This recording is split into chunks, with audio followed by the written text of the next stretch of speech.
দেশে এই প্রথম ৫ লক্ষ টাকার মশলা সহ ৩০ রকম জিনিস মিশিয়ে কয়েক মন পিওর একদম খাঁটি দেশি গরুর দুধ দিয়ে তৈরি করছে আজব রুটি, যা দেখলে আগে চোখ জুড়িয়ে যায়, মন জোড়াবে তো অনায়াসেই।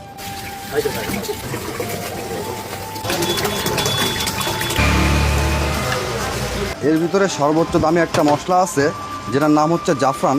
ওটা আমি নিয়ে আসছি, ওটা কেজি পরে ৫ লাখ টাকা। এটা কি দিচ্ছেন ভাই? এটা হচ্ছে দুধের স্বর ভাইয়া। এটা কি জিনিস ভাই? এটা হচ্ছে ভাই বিস্কিটের গুঁড়া ভাই। এটা হচ্ছে ভাই দেশীয় চীনাবাদাম। এই চীনাবাদামগুলো সব গুঁড়ো করে নেন? এটা ব্লিন্ডার করা ভাই। আমার ওই যে ঘরের বউ আছে একটা, সেই বউটা সব এগুলো করে যায়। তাহলে এই রুটি এত স্বাদ হওয়ার পিছনে সবচেয়ে বেশি অবদানকার ওই ঘরের বউ আর ঘরের বউর হাত আছে, সেই সাথে আমার একটু আছে। এই সব ভাবির ক্রেডিট কিন্তু ভাই, আপনি যাই বলেন। আর বিষয় হচ্ছে উপরওয়ালা জাদু দিয়ে দিচ্ছে। এটা হচ্ছে সাদা তিল ভাইয়া। এই রুটিটা একজনের পক্ষে খাওয়া খুবই কষ্ট। একটা রুটিতে আপনার মিনিমাম ভাই 200 থেকে 250 গ্রাম দুধ খায়। ওরে সর্বনাশ! এটা কি দিচ্ছেন? এটা কিসমিস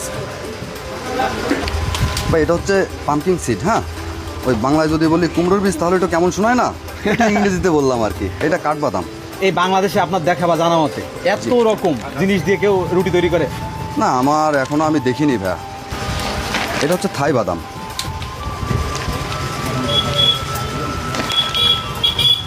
এটা হচ্ছে খুরমা খেজুর ভাইয়া।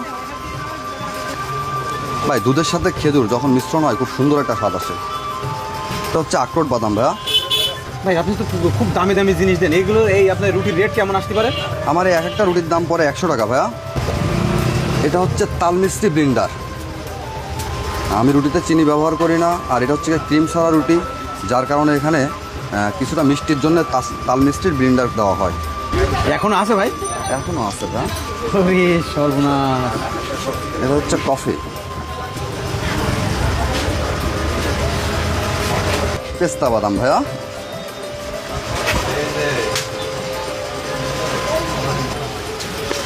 এটা হচ্ছে বাচ্চাদের খাবার গুঁড়ো দুধ। গুঁড়ো দুধ দেন এর ভিতরে? হ্যাঁ ভাইয়া। ভাই এই ভবিষ্যতে কি আরো কোনো মাত্রা বাড়ানোর ইচ্ছা আছে? আছে, আসলে ইচ্ছা অনেকটাই আছে। 100 টাকার রুটিতে 100 রকম মশলা দেবেন আপনি? ইনশাআল্লাহ। এটা হচ্ছে মধু। এইবার যাচ্ছে ম্যাজিকের বস্তা। ম্যাজিক বলতে? এটাই তো জাদু ভাইয়া। জাদুই বোতলে? হ্যাঁ, ও আচ্ছা আচ্ছা। সব স্বাদের জাদু হচ্ছে এই বোতলের ভিতরে। কি আছে ভাই বোতলের ভিতরে? এই বোতলের ভিতরে আছে একটা সিক্রেট মশলা। এখন কি দিচ্ছেন? এটা এটা কালো হচ্ছে জিরা? কালো জিরা।